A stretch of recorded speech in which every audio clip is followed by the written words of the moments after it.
दोस्तों स्वागत है आपका हमारे YouTube चैनल जिसका नाम है आरडी एजुकेशन। दोस्तों आज की इस वीडियो में हम आपको बताएंगे पीएम श्रम योगी मानधन योजना के बारे में। दोस्तों पीएम श्रम योगी मानधन योजना का लाभ उन लोगों को मिलेगा जो किसी असंगठित क्षेत्र में काम करते हों। ये योजना केंद्र सरकार की ओर से शुरू की गई योजना है। पीएम मोदी ने इस योजना के तहत जो असंगठित क्षेत्र में काम करते हैं उनको इस योजना से जोड़कर वृद्धावस्था में एक निश्चित पेंशन का हकदार बनाया जाए ताकि बुढ़ापे में उनको अपना जीवन यापन करने में कोई कठिनाई ना हो। क्योंकि ये लोग जब तक काम करते हैं तब तक कोई दिक्कत नहीं होती, मगर जैसे ही इनका बुढ़ापा आता है तो यही लोग अपने परिवार पर बोझ बन जाते हैं। इसलिए मोदी सरकार ने इन लोगों को वृद्धावस्था में पैसे के लिए दिक्कत ना हो, इसके लिए ये योजना चलाई है। इन लोगों को अपने वृद्धावस्था जीवन से पहले के जीवन में एक छोटी सी प्रीमियम राशि भरनी होती है और उसके 60 साल बाद इन लोगों को हर महीने 3,000 रुपये पेंशन के रूप में मिलने शुरू हो जाते हैं। तो दोस्तों अब बात करते हैं कि असंगठित क्षेत्र में कौन कौन आते हैं। पीएम श्रम योगी मानधन योजना में जिन असंगठित क्षेत्र में लोगों को शामिल किया गया है उनमें से कौन कौन से लोग शामिल हैं। देश में लगभग 42 करोड़ लोग असंगठित क्षेत्र में काम करते हैं और अब तक 64,05,000 लोगों ने इसमें अपना रजिस्ट्रेशन कराया है।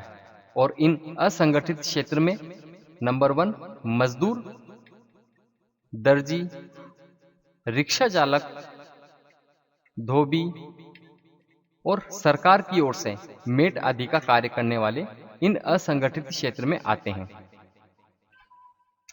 दोस्तों अब बात करते हैं श्रम योगी मानधन योजना के लिए आयु सीमा की। अगर कोई व्यक्ति पीएम श्रम योगी मानधन योजना में 3,000 रुपए की पेंशन के लिए आवेदन करना चाहता है तो इसके लिए उसकी आयु कम से कम 18 साल से लेकर 40 साल तक होनी चाहिए। 40 साल के बाद आपको इसमें निवेश नहीं करना होगा और 60 साल की उम्र के बाद आपको हर महीने 3,000 रुपये पेंशन राशि मिलनी शुरू हो जाएगी, यानी कि 36,000 रुपये सालाना। दोस्तों अब बात करते हैं पीएम श्रम योगी मानधन योजना की विशेषताओं के बारे में। नंबर 1, पीएम श्रम योगी मानधन योजना के तहत निवेश करने वाले व्यक्ति को हर महीने 3,000 रुपये की पेंशन मिलेगी। नंबर 2, यदि पेंशन धारक की मृत्यु हो जाती है तो उसके बाद उसकी पत्नी को पेंशन मिलनी शुरू हो जाएगी, लेकिन इसको उस पेंशन का 50% हिस्सा ही दिया जाएगा। नंबर 3, और यदि दोनों की मौत हो जाती है तो उसके बाद उनके बच्चों को ये पेंशन राशि मिलनी शुरू हो जाएगी। नंबर 4, पीएम श्रम योगी मानधन योजना के तहत अब असंगठित क्षेत्र में काम करने वाले लोगों को वृद्धावस्था में पैसे के लिए परेशान नहीं होना पड़ेगा। दोस्तों अब बात करते हैं इस योजना का लाभ लेने के लिए दस्तावेज और निवेश कितना करना होगा, इन सब के बारे में।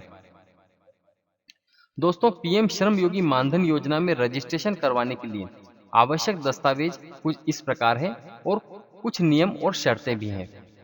पहली, आवेदक का आधार कार्ड होना चाहिए। दूसरा, पहचान पत्र। तीसरा, बैंक की पासबुक। चौथा, पासपोर्ट साइज फोटो। पांचवा, मोबाइल नंबर। छठा, उम्र कम से कम 18 साल से लेकर 40 साल तक। सातवां, महीने की आमदनी 15,000 रुपए से ज्यादा नहीं होनी चाहिए। आठवां, केवल संगठित क्षेत्र में काम करने वाला ही आवेदन कर सकता है। नवा, अगर कोई दूसरी पेंशन योजना का लाभ ले रहे हैं तो उसको इस पीएम श्रम योगी मानधन योजना का पात्र नहीं माना जाएगा। 10वां, अगर आप 18 साल की उम्र में निवेश करना चाहते हैं तो आपको हर महीने 55 रुपए का निवेश करना होगा। 11वां, 29 साल वालों को 100 रुपए महीने का निवेश करना होगा। और 12वां, जितनी राशि आप अपनी तरफ से निवेश करते हैं उतनी ही राशि केंद्र सरकार की ओर से आपके लिए निवेश की जाती है। तो दोस्तों अब बात करते हैं कि इस योजना में आप आवेदन किस तरह से कर सकते हैं। अगर आप पीएम श्रम योगी मानधन योजना के लिए रजिस्ट्रेशन करवाना चाहते हैं, तो इसके लिए आपको अपने किसी नज़दीकी बैंक या फिर पोस्ट ऑफिस में जाना होगा और वहाँ पर इस योजना के लिए आवेदन पत्र भरना होगा या फिर आप सीएससी से भी आवेदन कर सकते हैं।